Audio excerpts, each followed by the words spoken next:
उद्धार खो सकता है कि नहीं, भाग 4। उद्धार के बाद कोई यीशु के बलिदान को अस्वीकार करे तो उद्धार खो सकता है कि नहीं, इस डिबेट सीरीज में भाई ब्रजेश द्वारा हमारे ऊपर बनाए गए वीडियो की प्रतिक्रिया में यह चौथा वीडियो है। बेहतर होगा आप इससे पहले के 3 वीडियो भी देख लें ताकि यह विषय आपको पूरी तरह समझ आ जाए। पिछले वीडियो में हमने यीशु के साथ एक मनुष्य की काल्पनिक वार्तालाप सुनाई थी जो उद्धार के लिए यीशु के पास आता है और अपने कुछ सवाल पूछता है। उसके अंत में हमने भाई ब्रजेश की एक वीडियो क्लिप भी दिखाई थी। तो आगे बढ़ने से पहले वो छोटी सी क्लिप एक बार फिर देख लेते हैं। तो जब कोई व्यक्ति परमेश्वर से ये बात कहता है कि प्रभु मेरे स्वभाव में पाप है, मैं पापी हूँ, मैंने पाप किए हैं, सिर्फ इतना नहीं बल्कि मैं पापी हूँ, और क्योंकि मैं पापी हूँ इसलिए मुझसे पाप हुए हैं और मेरे पाप क्षमा करिए। तो यीशु मसीह ने भूतकाल से लेकर वर्तमान के और भविष्य के भी सारे पापों की कीमत चुका दी है, इसलिए उस समय तक जितने भी पाप उसने किए हैं और उसका वो जो स्वभाव है, पाप का स्वभाव, उसकी क्षमा उसको उसी वक्त मिल जाती है। तो यहाँ ब्रजेश भाई ने स्पष्ट रूप से कहा है कि मनुष्य को उसके पाप के स्वभाव की क्षमा उसी वक्त मिल जाती है जब वो उद्धार पाने के लिए पहली बार यीशु से क्षमा मांगता है। मतलब उसकी पापी स्थिति या पापी अवस्था को परमेश्वर उसी समय क्षमा कर देता है और पहले जो उसकी स्टैंडिंग थी परमेश्वर के सामने, मतलब एक पापी की, उसको परमेश्वर पूर्ण रूप से धर्मी घोषित कर देता है सदा के लिए। भाई पापी अवस्था को क्षमा करने का अर्थ तो यही हुआ ना कि अब वो परमेश्वर द्वारा धर्मी घोषित हो गया। तो मैं यहां कहना चाहता हूं कि यहां मैं ब्रजेश भाई से पूरी तरह सहमत हूं, जैसा मैंने पिछली वीडियो में आयतों के साथ समझाया था। साथ में मैंने यह भी समझाया था कि एक बार परमेश्वर जिसको धर्मी घोषित कर देता है उसको वो फिर से कभी भी अधर्मी मतलब पापी घोषित नहीं करता। तो एक बार फिर से मैं आपको वो आयतें दिखा देता हूं। रोमियो का 3:23, इसलिए कि सबने पाप किया है और परमेश्वर की महिमा से रहित है, परंतु उसके अनुग्रह से उस छुटकारे के द्वारा जो मसीह यीशु में है सेंत मेंत धर्मी ठहराए जाते हैं। जब तक मनुष्य अपने पापों से मन फिराकर यीशु को अपना उद्धारकर्ता स्वीकार नहीं करता, तब तक वो परमेश्वर के न्याय आसन के सामने दोषी होता है, पापी होता है। लेकिन जैसे ही वो अपने पापों की क्षमा मांगकर यीशु को अपना जीवन दे देता है, उसी समय परमेश्वर उसे धर्मी घोषित कर देता है सदा के लिए। लेकिन उस स्थिति में जो सवाल उठता है वो ये है कि क्या पाप के स्वभाव की क्षमा मिलने के बाद उस मनुष्य के पाप का स्वभाव खत्म हो जाता है? तो उसका उत्तर है नहीं। पाप का स्वभाव तो जीवन भर उसके अंदर रहता है, जिसकी वजह से उद्धार के बाद भी उससे अनेक पाप हो जाते हैं। तो फिर उस आधार पर तो उसे अपने पाप के स्वभाव की क्षमा हर दिन हर घड़ी मांगते रहना चाहिए, क्योंकि उसके पाप के स्वभाव के कारण ही तो वो बार बार पाप करता है। तब आप कहते हैं कि नहीं, पाप के स्वभाव की क्षमा तो उसे सदा के लिए मिल जाती है, भले ही उसके पाप का स्वभाव भविष्य में भी कायम रहता है। तो इसी तरह अगर मैं कहूं कि जब एक मनुष्य सुसमाचार पर विश्वास करके यीशु को ग्रहण कर लेता है तो उसी समय उसके सभी पाप क्षमा हो जाते हैं, ना केवल उसी समय तक के बल्कि भविष्य के भी सभी पाप क्षमा हो जाते हैं, तब आप कहते हैं कि नहीं, उसके उसी समय तक के पाप क्षमा होंगे, भविष्य के नहीं। भविष्य के पाप तो तभी क्षमा होंगे जब वो उनकी क्षमा मांगेगा, अन्यथा नहीं। लेकिन अपने पाप के स्वभाव के लिए उसे बार बार क्षमा मांगने की जरूरत नहीं है, भले ही पाप का स्वभाव जीवन भर उसके अंदर रहेगा। तो मैं पूछना चाहता हूं कि यह कहां तक न्याय संगत है। देखिए, जब परमेश्वर किसी को धर्मी ठहराता है तो परमेश्वर अपने भविष्य ज्ञान में पहले से ही जानता होता है कि कौन सा विश्वासी आगे जाकर पाप करेगा और कितने पाप करेगा, और कौन अपने पापों की क्षमा मांगेगा और कौन नहीं मांगेगा इत्यादि। ये सब जानते हुए भी वो हर उस व्यक्ति का उद्धार कर देता है जो उसके पास सच्चे मन से आकर क्षमा मांगता है। अगर उसे किसी का उद्धार बाद में इसलिए खारिज करना पड़ता है कि वो मनुष्य अपने दैनिक पापों की क्षमा नहीं मांगता, तब तो उसे पहले ही उसका उद्धार नहीं करना चाहिए था। भाई, उद्धार करने की जरूरत ही क्या थी जब परमेश्वर को पता था कि वो मनुष्य आगे जाकर अपने पापों की क्षमा नहीं मांगेगा। फिर ऐसे मनुष्य को पवित्र आत्मा देने की भी क्या आवश्यकता थी जब परमेश्वर को पता था कि आगे जाकर वो यीशु का तिरस्कार कर देगा और अपने उद्धार को भी ठुकरा देगा। तो इसके विषय में आप क्या कहना चाहते हैं? यहां मैं आपको यह भी बताना चाहता हूं कि उद्धार से पहले जब मनुष्य अपनी पापी अवस्था में पाप करता है और उद्धार के बाद जब वो अपनी धर्मी अवस्था में पाप करता है, तो दोनों में बहुत अंतर होता है। परमेश्वर दोनों के पाप को समान नहीं समझता।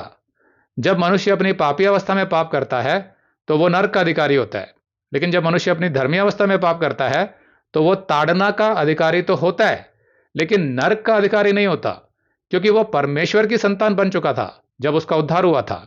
तो परमेश्वर अपनी संतान की ताड़ना करता है, उसे नरक में नहीं डालता, जैसा कि इब्रानियों के 12वें अध्याय में लिखा है। अगर परमेश्वर दोनों को समान समझता तब तो फिर उद्धार का कोई महत्व नहीं रह जाता, क्योंकि तब तो फिर उद्धार के बाद भी मनुष्य नरक जा सकता है, जैसे वो उद्धार के पहले नरक जा रहा था। फिर दोनों अवस्था में अंतर ही क्या हुआ? तो आइए अगली क्लिप देखते हैं। लेकिन इस बात को कह देना कि उसी दिन उसके सारे पापों की क्षमा उसको मिल गई थी, ये सही नहीं है। पहली बात, एक अविश्वासी जब तक कि वो पाप की क्षमा नहीं मांगता, यीशु मसीह ने तो 2000 साल पहले पापों की कीमत चुका दी थी, लेकिन आप भी इस बात को मानते हैं कि पापी व्यक्ति को मन फिराने की और पापों की क्षमा मांगने की, परमेश्वर से इस बात को कहने की ज़रूरत है कि प्रभु मैं पापी हूँ, मुझे क्षमा कर। और इस बात पर विश्वास करने की उसे ज़रूरत होती है कि 2000 साल पहले यीशु मसीह मेरे लिए मारा गया, गाड़ा गया और जी उठा, और वो जीवित परमेश्वर है, और इसीलिए आप उसको मुक्तिदाता के रूप में, अपने पर्सनल सेवियर के रूप में, व्यक्तिगत उद्धारकर्ता के रूप में स्वीकार करते हैं, ग्रहण करते हैं और अपना जीवन उसके हाथों में सौंपते हैं। तो यहां ब्रजेश भाई ने कहा कि आप अपना जीवन यीशु के हाथों में सौंपते हैं। तो इस डिबेट को आगे बढ़ाने से पहले मैं आपको इस बात के विषय में समझाना चाहता हूं कि यीशु के हाथों में अपना जीवन सौंपने का क्या अर्थ होता है। लूका 22:20, इस रीति से यीशु ने बियारी के बाद कटोरा भी यह कहते हुए दिया, बियारी मतलब भोजन के बाद, कि यह कटोरा मेरे उस लहू में जो तुम्हारे लिए बहाया जाता है नई वाचा है। अपने पकड़वाए जाने से पहले यीशु ने अपने शिष्यों के साथ एक नई वाचा बांधी, लहू की वाचा। क्या आप जानते हैं कि वाचा का अर्थ क्या होता है? वाचा का अर्थ होता है कवेनेंट या एग्रीमेंट, हिंदी में प्रतिज्ञा पत्र। और यह एग्रीमेंट यीशु ने किया मनुष्य के साथ। तो क्या था वो एग्रीमेंट? यीशु ने कहा मत्ती 26:28 में, क्योंकि यह वाचा का मेरा वह लहू है जो बहुतों के लिए पापों की क्षमा के निमित्त बहाया जाता है। तो यह एग्रीमेंट यीशु ने मनुष्य के साथ किया कि वो मानव जाति के पापों की क्षमा के लिए अपना लहू बहाएगा, मतलब अपना बलिदान देगा। तो किसको मिलेगी यह क्षमा? जो भी अपने पापों से मन फिराकर यीशु के पास आ जाएगा उद्धार के लिए। तो सवाल यह है कि एग्रीमेंट पर तो कम से कम 2 पार्टियों के हस्ताक्षर होने चाहिए, मतलब 2 जनों की सहमति, तभी तो वो एग्रीमेंट कहलाता है। तो यीशु ने अपना लहू बहाकर अपने हस्ताक्षर कर दिए इस वाचा में, और इसीलिए उसने कहा था कि ये उसके लहू में नई वाचा है। तो मनुष्य इस एग्रीमेंट पर अपने हस्ताक्षर कैसे करता है? अपने विश्वास से कि यीशु ही उसका उद्धार करता है, जैसा इफिसियों के 2:8 में लिखा है। तो एग्रीमेंट में जब 2 पार्टियां हस्ताक्षर करती हैं तो दोनों अपनी अपनी प्रतिज्ञा पूरी करने के लिए बाध्य हो जाते हैं। तो यहां जब हम यीशु पर विश्वास करके अपना भाग पूरा कर लेते हैं तो यीशु भी बाध्य हो जाता है हमारे सभी पापों को क्षमा करने के लिए, केवल भूतकाल और वर्तमान काल के लिए नहीं, बल्कि भविष्य काल के भी। यीशु के साथ बांधी गई उस वाचा में कहीं भी यह नहीं लिखा गया था कि उद्धार पाने के लिए हमें अपने भविष्य के पापों की किस्तों में क्षमा मांगते रहनी होगी। नहीं, वाचा पर विश्वास के माध्यम से हस्ताक्षर करते ही उद्धार से संबंधित हमारे सभी पाप क्षमा हो जाते हैं और हमें उसी समय पवित्र आत्मा मिल जाता है। मैंने अपने पिछले वीडियो में समझाया था कि उद्धार पाने के लिए पापों की क्षमा और उद्धार के बाद होने वाले दैनिक पापों की क्षमा में अंतर है, और मैंने उनसे संबंधित कुछ आयतें भी दिखाई थी। तो अब मैं आपसे पूछना चाहता हूं, क्या आपका उद्धार हो गया है? क्या आपको पवित्र आत्मा मिल गया है? अगर आप कहते हैं कि हां, हमारा तो उद्धार हो गया है और हमें पवित्र आत्मा भी मिल गया है, तो मैं कहूंगा कि लेकिन अभी आपके स्वर्ग जाने की तो कोई गारंटी नहीं है ना, क्योंकि अभी तो आप जीवित हैं और आपसे ना चाहते हुए भी कुछ ना कुछ पाप तो होते रहेंगे। फिर क्या पता आपके अंदर कड़वाहट आ जाए, आप यीशु का तिरस्कार कर दें या उसके उद्धार को ही ठुकरा दें कि यीशु मुझे नहीं चाहिए आपका उद्धार इत्यादि। तो उस रीति से देखें तो आपके उद्धार की तो अभी कोई गारंटी नहीं है कि वो बना रहेगा कि नहीं। तो हो सकता है कि आप कहें कि देखिए मेरा उद्धार तो हो गया है और मुझे पवित्र आत्मा भी मिल गया है, लेकिन अगर मैं अपने भविष्य में होने वाले पापों की क्षमा नहीं मांगूंगा तो मेरा उद्धार चला जाएगा। तो मैं यहां कहना चाहूंगा कि ब्रजेश भाई ने अपने वीडियो में कहा कि जब एक मनुष्य सुसमाचार पर विश्वास करके उद्धार के लिए यीशु के पास आता है तो वो अपना जीवन यीशु को सौंप देता है। तो अपना जीवन किसी के हाथ में सौंपने का अर्थ होता है अपना जीवन किसी को दे देना। हम अपना जीवन यीशु को दे देते हैं क्योंकि हम जानते हैं कि हम पापी हैं और हम अपना जीवन पवित्रता के साथ नहीं जी पाएंगे। हमें यीशु के निरंतर मार्गदर्शन की जरूरत पड़ेगी, जो तभी संभव है जब हम अपना जीवन यीशु को दे दें, और हम ऐसा ही करते हैं। तो सवाल यह उठता है कि क्या यीशु ने हमारा जीवन ले लिया है या हमें स्टैंड बाय मोड पर रखा है? क्या यीशु हमसे यह कहता है कि नहीं भाई, अभी मैं तुम्हारा जीवन अपने हाथों में नहीं लूंगा, क्योंकि अभी तो मुझे देखना है कि मरने से पहले तुम अपने सभी पापों की क्षमा मांगते हो कि नहीं? तो हो सकता है कि आप कहें कि नहीं, जब आप अपना जीवन यीशु को दे देते हैं तो वो उसे ले लेता है। ओके, तो फिर इसका मतलब हुआ कि फिर यीशु ही हमारा जीवन चलाता है, क्योंकि उसने हमारा जीवन हमसे ले लिया है। करेक्ट? तो जब यीशु हमारा जीवन चला रहा है तो फिर हमारे उद्धार की जिम्मेवारी भी तो उसी की होगी ना। अगर हमारा मन कभी कठोर भी हो जाता है तो भी यीशु हमारे जीवन में कुछ ना कुछ करके हमें वापस लेकर आता है, खोई हुई भेड़ की तरह। एक बार जब हम अपना जीवन यीशु को दे देते हैं तो फिर यीशु हम में और हम यीशु में चले जाते हैं, और हम कभी एक दूसरे से अलग नहीं किए जा सकते। पहला यूहन्ना 4:13। इसी से हम जानते हैं कि हम उसमें बने रहते हैं और वह हम में, क्योंकि उसने अपने आत्मा में से हमें दिया है। तो आपके अंदर बस रहा पवित्र आत्मा इस बात का सबूत है कि आप यीशु में चले गए हैं और यीशु आप में है। और बाइबल में कहीं नहीं लिखा है कि अगर एक बार आप यीशु में चले गए हैं तो बाहर भी निकल सकते हैं। नहीं, जब हम वाचा पर हस्ताक्षर करके अपना जीवन यीशु को दे चुके हैं तो फिर हम उस वाचा से बाहर कैसे निकल सकते हैं? नहीं निकल सकते, क्योंकि उसी वाचा के तहत यीशु अपना बलिदान हमारे लिए दे चुका है। जब हम यीशु को अपना जीवन देते हैं तो हम किस्तों में नहीं देते यीशु को, बल्कि एक साथ पूरा का पूरा जीवन उसे दे देते हैं। और इसीलिए हम अपने पापों को भी भागों में नहीं बांट सकते, भूतकाल के पाप, वर्तमान के पाप, भविष्य के पाप इत्यादि नहीं, बल्कि हम अपने सभी पापों को एक टोकरे में डालकर यीशु के पास ले आते हैं। और हमारे कहने का यही अर्थ होता है कि प्रभु, मैं अब पापों में नहीं जीना चाहता, मेरा मार्गदर्शन कर। और यीशु उसी क्षण हमारा जीवन अपने हाथों में ले लेता है। जब हम यीशु में चले जाते हैं तो हम एक नई सृष्टि बन जाते हैं। दूसरे कुरिन्थियों का 5:17। सो यदि कोई मसीह में है तो वह नई सृष्टि है, पुरानी बातें बीत गई हैं, देखो वे सब नई हो गई। तो सवाल यह है कि अगर कोई अभी नई सृष्टि है और आगे जाकर वो किसी कारणवश मरते दम तक अपने पापों की क्षमा नहीं मांगता, जैसा कि आपका अनुमान है, तो क्या वो फिर से पुरानी सृष्टि में बदल जाता है? क्या बाइबल में ऐसी कोई आयत है? नहीं है। जब हमारा उद्धार होता है तो हम एक नई सृष्टि बन जाते हैं और हम पवित्र आत्मा के चलाए चलते हैं, और हम सदा के लिए नई सृष्टि ही रहते हैं।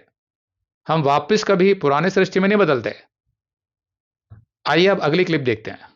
परंतु यीशु ने जो कीमत चुकाई, यदि उसको वो लेने के लिए तैयार नहीं है, ग्रहण करने के लिए तैयार नहीं है, तो वो क्षमा उसको नहीं मिल सकती है। और क्षमा नहीं मिलेगी और पाप का जीवन बिताता रहेगा तो पाप लेकर कोई स्वर्ग में प्रवेश नहीं कर सकता। ब्रजेश भाई ने इस वीडियो में कहा कि अगर कोई विश्वासी उद्धार के बाद हुए पापों की क्षमा मांगे बिना मर जाता है तो वो अपने पापों के साथ स्वर्ग में प्रवेश नहीं कर सकता। तो सवाल यह है कि अगर वो क्षमा मांग भी लेता तो भी उसके अंदर पाप का स्वभाव तो रहता ही है, तो फिर उस पाप के स्वभाव को लेकर वो स्वर्ग में कैसे जा सकता है? तो पहले वाली वीडियो में ब्रजेश भाई ने कहा था कि मनुष्य के पाप के स्वभाव की क्षमा तो उसे उसी समय मिल जाती है जब वो पहली बार यीशु से अपने पापों की क्षमा मांगता है।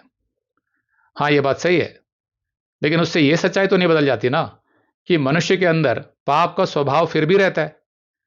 अगर आप कहेंगे कि परमेश्वर अब उसके पाप के स्वभाव को दोषी नहीं मानता, तो फिर उस पापी स्वभाव से उत्पन्न होने वाले पाप कर्म को दोषी कैसे मान सकता है परमेश्वर? क्योंकि पाप का स्वभाव ही तो पाप कर्मों की जड़ होती है। और जब जड़ ही दोषी नहीं है, तो उसमें से उत्पन्न होने वाले फल कैसे दोषी माने जा सकते हैं? देखिए, मैं मानता हूं कि इस विषय को समझना और समझाना थोड़ा कठिन है, लेकिन इस तरह के विवाद उत्पन्न इसलिए होते हैं क्योंकि आप ऐसी किसी काल्पनिक परिस्थिति का अनुमान लगाने लगते हैं जो वास्तविकता से कोसों दूर होती है। फिर आप खुद भी उसमें उलझ जाते हैं और दूसरों को भी उसमें उलझा देते हैं, जबकि सुसमाचार तो इतना सीधा और सरल है कि कोई भी उसे आसानी से समझ सकता है। मनुष्य जब अपने पापों से मन फिराकर यीशु को अपना जीवन सौंप देता है, तो यीशु उसमें एक नया आत्मा डाल देता है और वो एक नई सृष्टि बन जाता है, जिसमें एक नई बुद्धि, एक नया विवेक आ जाता है और वह पापों से दूर रहने लगता है। और अगर उससे पाप हो भी जाते हैं, तो पवित्र आत्मा उसको निरुत्तर करता है और प्रोत्साहित करता है, और परमेश्वर उसके जीवन के हालातों को कुछ इस तरह संचालित करता है कि देर सवेर वो अपने पापों की क्षमा मांग ही लेता है और उसकी संगति यीशु के साथ वापस जुड़ जाती है, क्योंकि वो उद्धार के समय ही यीशु में एक नई सृष्टि बन जाता है और उसी समय वो स्वर्ग का नागरिक भी बन जाता है, जैसा कि फिलिपियों के 3:20 में लिखा है। इसलिए उसका उद्धार कभी नहीं खो सकता। ब्रजेश भाई ने कहा कि यीशु ने तो हमारे सभी पापों की कीमत चुका दी है, भूतकाल, वर्तमान काल और भविष्य काल के सभी पाप। लेकिन अगर कोई उस चुकाई हुई कीमत को स्वीकार ही करने को तैयार नहीं है, ग्रहण करने को तैयार नहीं है, तो फिर उसे पापों की क्षमा नहीं मिलती। तो मैं समझता हूं कि यहां भी एक बहुत बड़ा अनुमान लगाया जा रहा है। पहली बात तो यह है कि एक विश्वासी के जीवन में अगर हालात बहुत खराब भी हो जाते हैं और उसके हृदय में कड़वाहट आ जाती है, तो यह तो संभव है कि उसका मन बाइबल पढ़ने में या प्रार्थना करने में या विश्वासियों के साथ संगति करने में बिल्कुल ना लगे। लेकिन यह कहना कि वो अपने पापों की माफी कभी नहीं मांगेगा, वो यीशु का तिरस्कार कर देगा, यीशु के बलिदान को अस्वीकार कर देगा और अपने उद्धार को भी रिजेक्ट कर देगा और कहेगा कि पाप वाप कुछ नहीं होता, उसे कोई उद्धार नहीं चाहिए इत्यादि, ये बात पूरी सच नहीं है। मैं ये तो मानता हूं कि एक विश्वासी अपनी फ्रस्ट्रेशन में, अपनी निराशा में, अपने गुस्से में बहुत कुछ बोल जाता है, वो यीशु से भी अपना नाता तोड़ लेता है और अन्य विश्वासियों के साथ संगति करना भी बंद कर देता है। लेकिन उसकी यह अवस्था हमेशा के लिए नहीं रहती। भले ही कितना भी लंबा समय लग जाए, प्रभु में इतना सामर्थ्य है कि वो उसे वापस ले आए। जिसने एक बार सही मायनों में यीशु के प्रेम को चख लिया, वो प्रभु से नाराज तो हो सकता है और एक लंबे समय तक प्रभु से रूठा भी रह सकता है, और उस नाराजगी को जताने के लिए वो पाप में भी जी सकता है। लेकिन उसके हृदय के अंदर का जो विश्वास है कि यीशु ने उसके पापों के लिए अपना बलिदान दिया था, वो कभी नहीं मिटता। क्योंकि जब यीशु ने अपने लहू से उसके साथ वाचा बांधी थी, तो उसने उस वाचा में हस्ताक्षर किए थे और एग्रीमेंट के आधार पर उसे एक नया हृदय दे दिया गया था।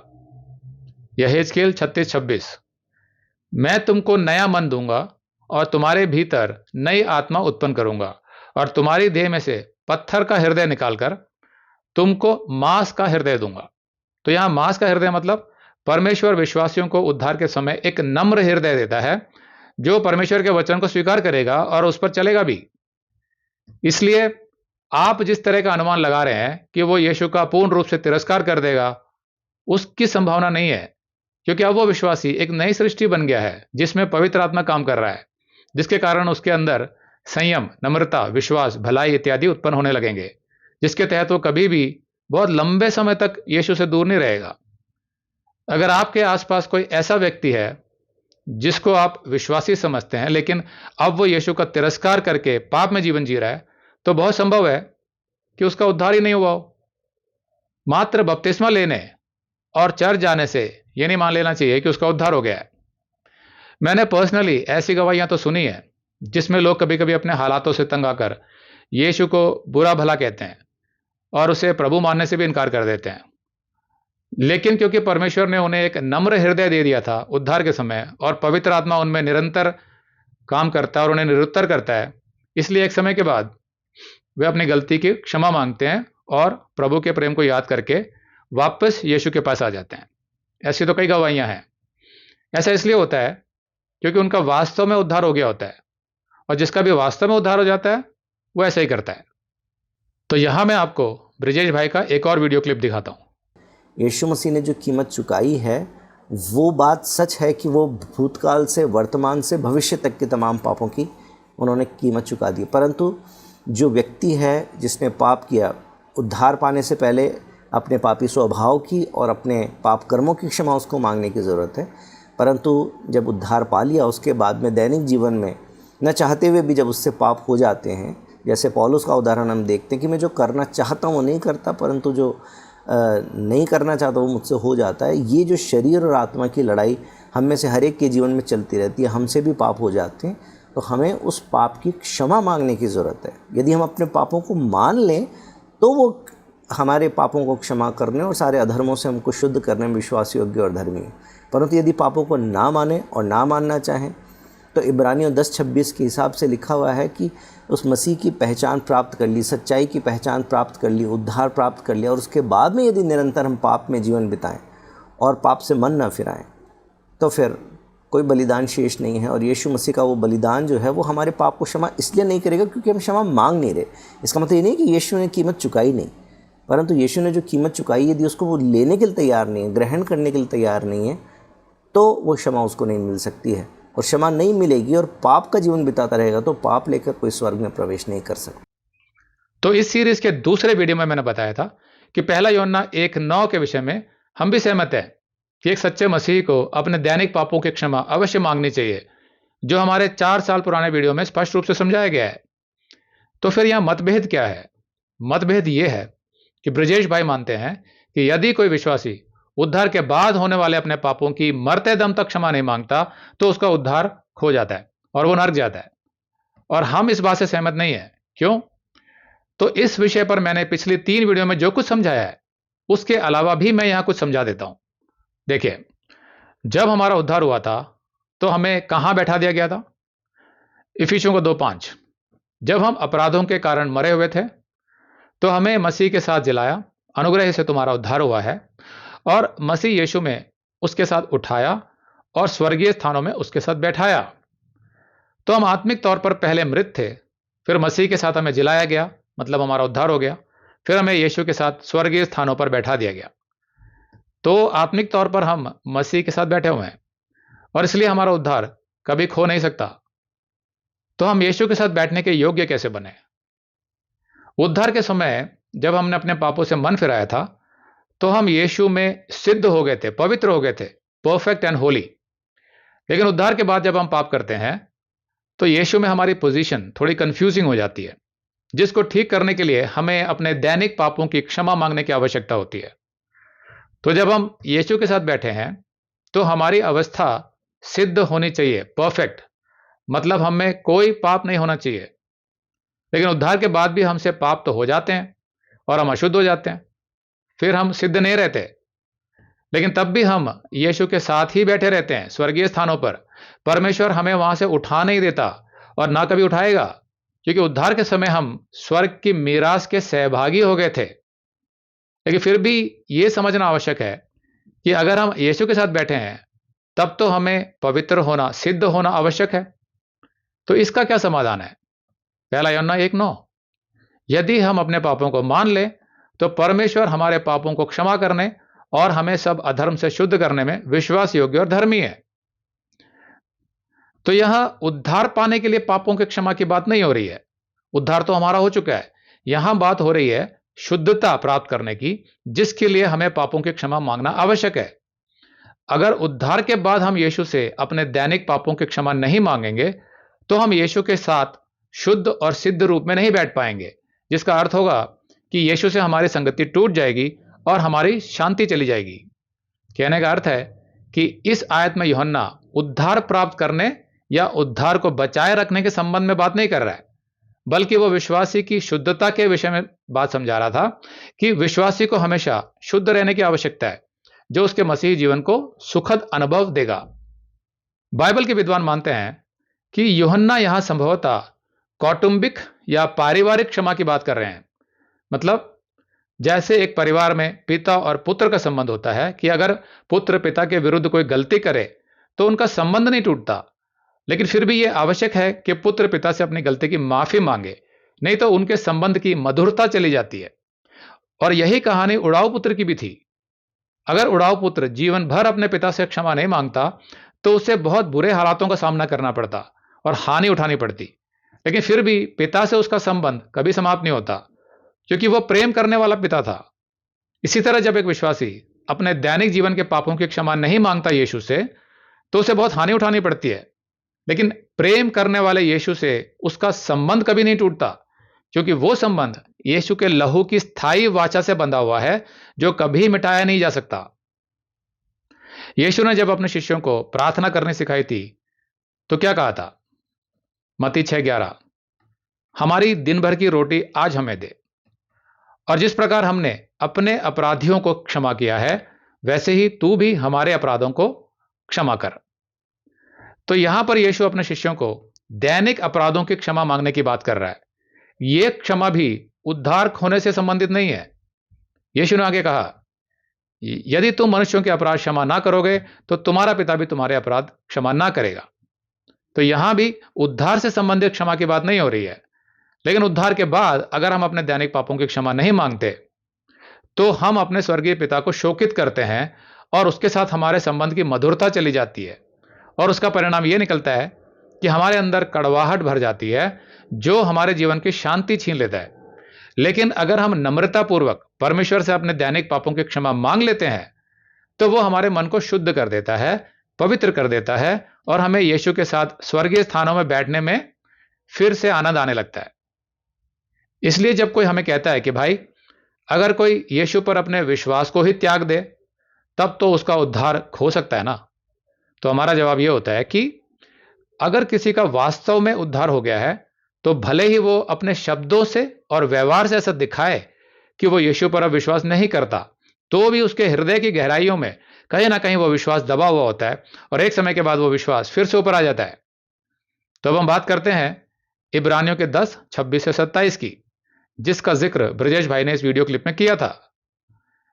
इब्रानियों का 10:26, क्योंकि सच्चाई की पहचान प्राप्त करने के बाद यदि हम जानबूझकर पाप करते रहें, तो पापों के लिए फिर कोई बलिदान बाकी नहीं। हां, दंड का एक भयानक बाट जोहना और आग की ज्वलन बाकी है, जो विरोधियों को भस्म कर देगा। आमतौर पर इन आयतों को उद्धार खो जाने से जोड़ दिया जाता है, क्योंकि इनमें कुछ भारी भरकम शब्दों का उपयोग किया गया है, जैसे भयानक, आग, ज्वलन और भस्म। लेकिन वास्तव में ये आयतें उद्धार से संबंधित नहीं है। इसके जैसी और भी कुछ आयतें हैं इब्रानियों के पुस्तक में, जैसे इब्रानियों का 6:4 से 8, जिनको मैंने अपने 6 साल पुराने एक संदेश में विस्तार से समझाया हुआ है। लेकिन मैं इन सभी आयतों को यहां फिर से समझाऊंगा, ताकि ये हमारी डिबेट के टॉपिक से जुड़ा रहे। लेकिन उसके लिए आपको हमारा अगला वीडियो देखना होगा। तब तक के लिए थोड़ा इंतजार। आमीन।